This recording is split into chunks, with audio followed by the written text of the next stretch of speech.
Welcome to English Audio Stories. Here, you'll improve your English by listening to engaging stories, fairy tales, and fascinating tales from around the world. Sit back, relax, and let's dive into today's story. Once upon a time, there was a king and a queen, and they had one son whose name was Billy. And Billy had a bull he was very fond of, and the bull was just as fond of him. And when the queen came to die, she put it as her last request to the king that come what might, come what may, he'd not part Billy and the bull. And the king promised that, come what might, come what may, he would not. Then the good queen died and was buried. After a time the king married again, and the new queen could not abide Billy, no more could she stand the bull, seeing him and Billy so thick. So she asked the king to have the bull killed. But the king said he had promised, come what might, come what may, he'd not part Billy Beg and his bull, so he could not. Then the queen sent for the hen wife, and asked what she should do. What will you give me, said the hen wife, and I'll very soon part them. Anything at all, said the queen. Then do you take to your bed very sick with a complaint, said the hen wife, and I'll do the rest. So the queen took to her bed very sick with a complaint, and the king came to see what could be done for her. I shall never be better of this, she said, till I have the medicine the hen wife ordered. What is that? Said the king. A mouthful of the blood of Billy Beg's bull. I can't give you that, said the king, and went away sorrowful. Then the queen got sicker and sicker, and each time the king asked what would cure her, she said, a mouthful of the blood of Billy Beg's bull. And at last it looked as if she were going to die. So the king finally set a day for the bull to be killed. At that the queen was so happy that she laid plans to get up and see the grand sight. All the people were to be at the killing, and it was to be a great affair. When Billy Beg heard all this, he was very sorrowful, and the bull noticed his looks. What are you dwithering about? Said the bull to him. So Billy told him. Don't fret yourself about me, said the bull. It's not I that'll be killed. The day came when Billy Beg's bull was to be killed. All the people were there, and the queen, and Billy, and the bull was led out to be seen. When he was led past Billy, he bent his head. Jump on my back, Billy, my boy, says he, till I see what kind of a horseman you are. Billy jumped on his back, and with that the bull leaped 9 miles high and 9 miles broad, and came down with Billy sticking between his horns. Then away he rushed over the head of the queen, killing her dead. When at last he stopped, he said, Now, Billy, my boy, you and I must undergo great scenery. There's a great bull of the forest I must fight here, and he'll be hard to fight, but I'll be able for him. But first we must have dinner. Put your hand in me left ear and pull out the napkin you'll find there, and when you've spread it, it will be covered with eating and drinking fit for a king. So Billy put his hand in the bull's left ear and drew out the napkin and spread it. And sure enough, it was spread with all kinds of eating and drinking fit for a king, and Billy Beg ate well. But just as he finished, he heard a great roar, and out of the forest came a mighty bull, snorting and running. And the two bulls at it and fought. They knocked the hard ground into soft, the soft into hard, the rocks into spring wells, and the spring wells into rocks. It was a terrible fight, but in the end, Billy Beg's bull was too much for the other bull, and he killed him and drank his blood. Then Billy jumped on the bull's back, and the bull off and away. And when he stopped, he told Billy to put his hand in his left ear and pull out the napkin, because he'd to fight another great bull of the forest. So Billy pulled out the napkin and spread it, and it was covered with all kinds of eating and drinking fit for a king. And sure enough, just as Billy finished eating, there was a frightful roar, and a mighty great bull, greater than the first, rushed out of the forest, and the two bulls at it and fought. It was a terrible fight, They knocked the hard ground into soft, the soft into hard, the rocks into spring wells, and the spring wells into rocks. But in the end, Billy Beg's bull killed the other bull and drank his blood. Then he off and away with Billy. But when he came down, he told Billy Beg that he was to fight another bull, the brother of the other two, and that this time the other bull would be too much for him, and would kill him and drink his blood. "When I am dead, Billy, me boy," he said, "put your hand in me left ear and draw out the napkin, and you'll never want for eating or drinking. And put your hand in me right ear, and you'll find a stick there that will turn into a sword if you wave it 3 times round your head, and give you the strength of 1,000 men beside your own. Keep that, then cut a strip of me hide for a belt, for when you buckle it on, there's nothing can kill you." Billy Beg was very sad to hear that his friend must die, and very soon he heard a more dreadful roar than ever he had heard, and a tremendous bull rushed out of the forest. Then came the worst fight of all. In the end, the other bull was too much for Billy Beg's bull, and he killed him and drank his blood. Billy Beg sat down and cried for 3 days and 3 nights. After that he was hungry, so he put his hand in the bull's left ear and drew out the napkin and ate all kinds of eating and drinking. Then he put his hand in his right ear and pulled out the stick which was to turn into a sword if waved round his head 3 times, and to give him the strength of 1,000 men beside his own. And he cut a strip of the hide for a belt and started off on his adventures. Presently he came to a fine place. An old gentleman lived there, so Billy went up and knocked, and the old gentleman came to the door. "Are you wanting a boy?" says Billy. "I am wanting a herd boy," said the gentleman, "to take my 6 cows, 6 horses, 6 donkeys, and 6 goats to pasture every morning, and bring them back at night." "Maybe you do." "What are the wages?" says Billy. "Oh, well," says the gentleman, "it's no use to talk of that now.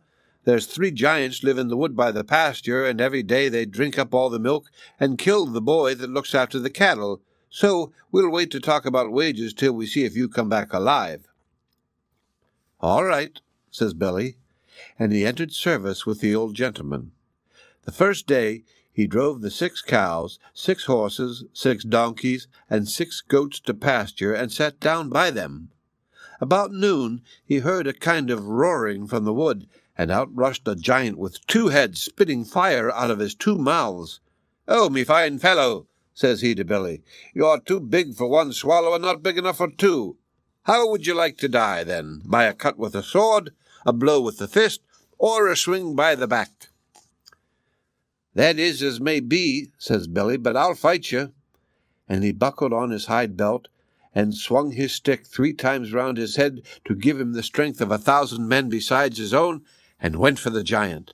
And at the first grapple Billy Beg lifted the giant up and sunk him in the ground to his armpits. "Oh, mercy, mercy! Spare me life!" cried the giant. "I think not," said Billy, and he cut off his heads. That night, when the cows and the goats were driven home, they gave so much milk that all the dishes in the house were filled, and the milk ran over and made a little brook in the yard.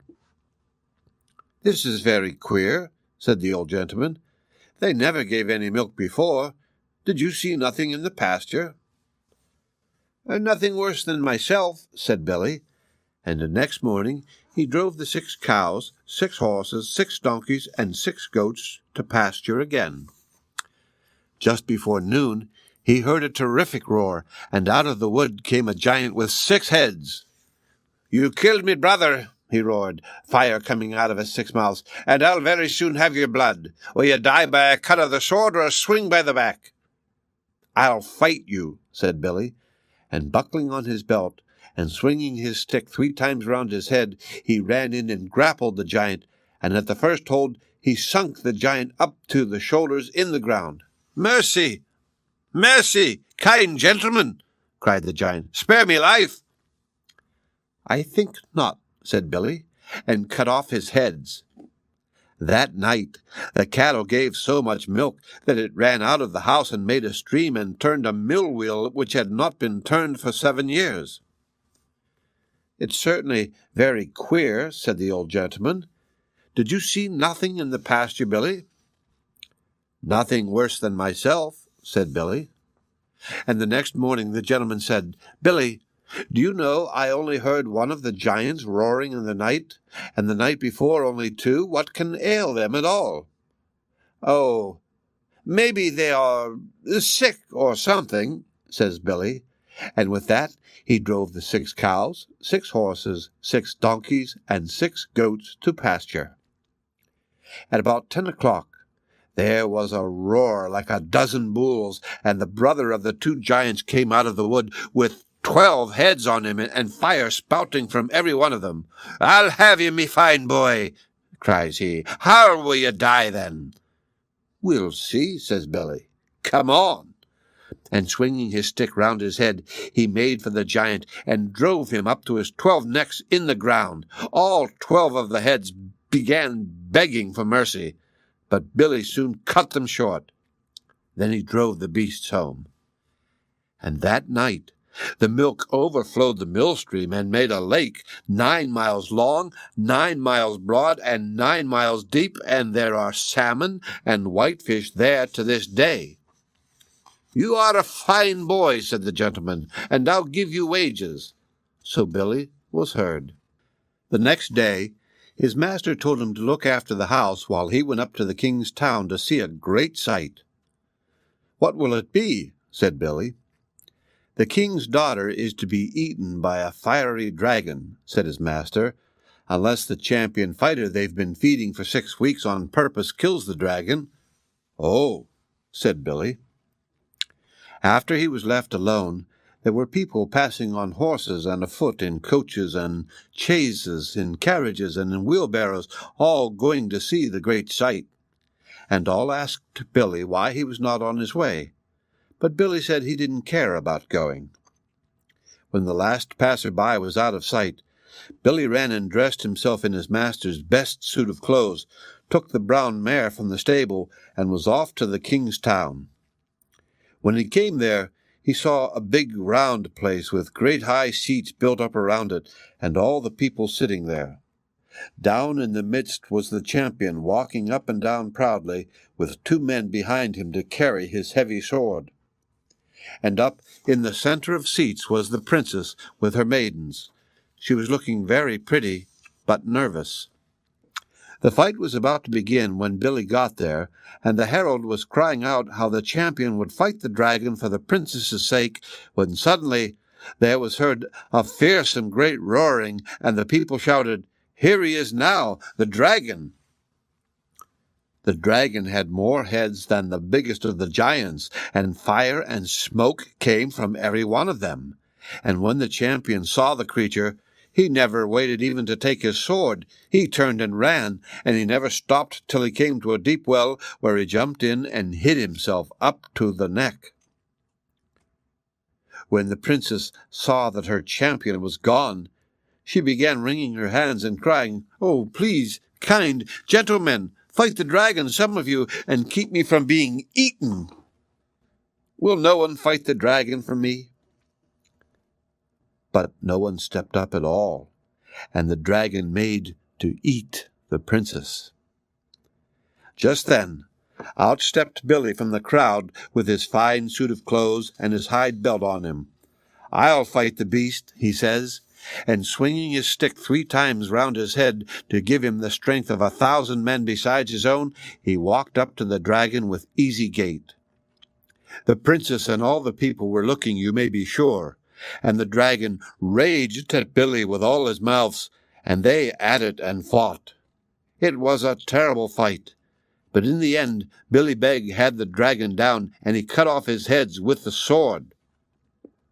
There was great shouting then, and crying that the strange champion must come to the king to be made prince, and to the princess to be seen. But in the midst of the hullabaloo, Billy Beg slips on his brown mare and is off and away before anyone has seen his face.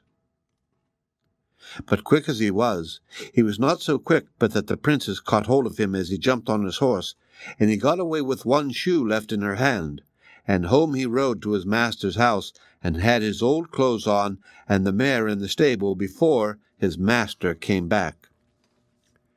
When his master came back, he had a great tale for Billy, how the princess's champion had run from the dragon, and a strange knight had come out of the clouds and killed the dragon, and before anyone could stop him, he had disappeared in the sky. "Wasn't it wonderful?" said the old gentleman to Billy. "I should say so," said Billy to him. Soon there was a proclamation made that the man who killed the dragon was to be found, and to be made the son of the king and husband of the princess. For that, everyone should come to the king's town and try on the shoe which the princess had pulled from off the foot of the strange champion, that he whom it fitted should be known to be the man. On the day set, there was passing of coaches and chaises, of carriages and wheelbarrows, people on horseback and afoot, and Billy's master was the first to go. While Billy was watching, at last came along a raggedy man. "Will you change clothes with me, and I'll give you boot?" said Billy to him. "Shame to you to mock a poor raggedy man," said the raggedy man to Billy. "It's no mock," said Billy, and he changed clothes with the raggedy man and gave him boot. When Billy came to the king's town, in his dreadful old clothes, no one knew him for the champion at all, and none would let him come forward to try the shoe. But after all had tried, Billy spoke up that he wanted to try. They laughed at him and pushed him back with his rags, but the princess would have it that he should try. "I like his face," said she. "Let him try, now." So up stepped Billy and put on the shoe, and it fitted him like his own skin. Then Billy confessed that it was he that killed the dragon, and that he was a king's son. And they put a velvet suit on him, and hung a gold chain round his neck, and everyone said a finer-looking boy they'd never seen. So Billy married the princess, and was the prince of that place.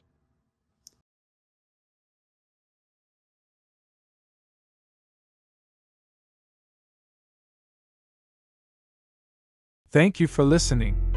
If you enjoyed this story, don't forget to like, subscribe, and hit the notification bell so you won't miss the next one.